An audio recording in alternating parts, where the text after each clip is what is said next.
gönül bağıma.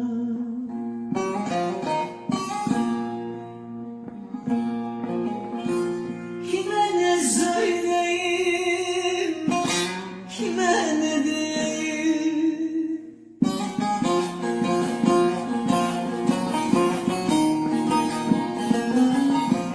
Yaz ayında gazel gazel düştü bağıma. Kime ne söyleyeyim, kime ne diyeyim? Yaz ayında gazel gazel düştü bağıma. Kime ne söyleyeyim, kime ne diyeyim?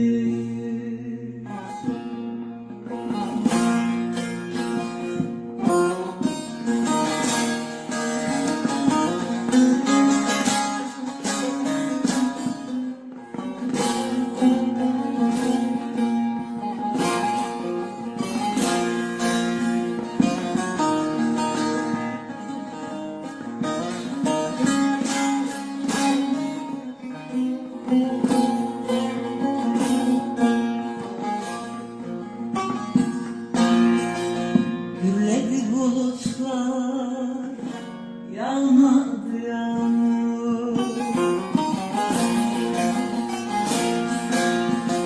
Gözlerim yaşlı da yollarım çamur.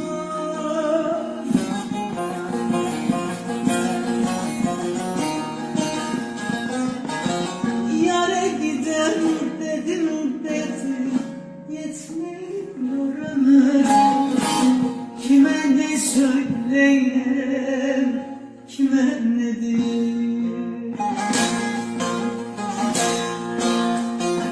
Yâre giderim dedim yetmiyor ömür. Kime ne söyleyeyim, kime ne diyeyim?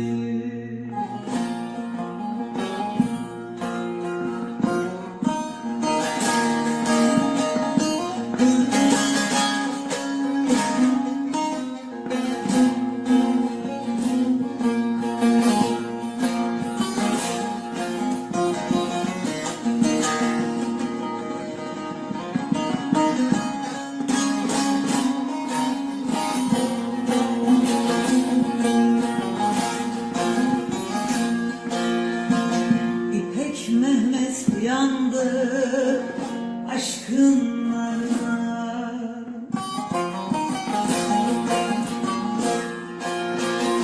Göz göze gelmedik nazlı yarına.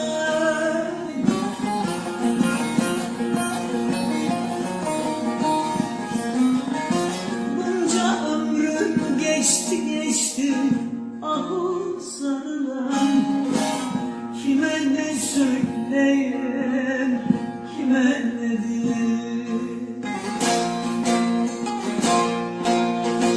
Bunca ömrüm geçti ahuzlarına. Kime ne söyleyeyim?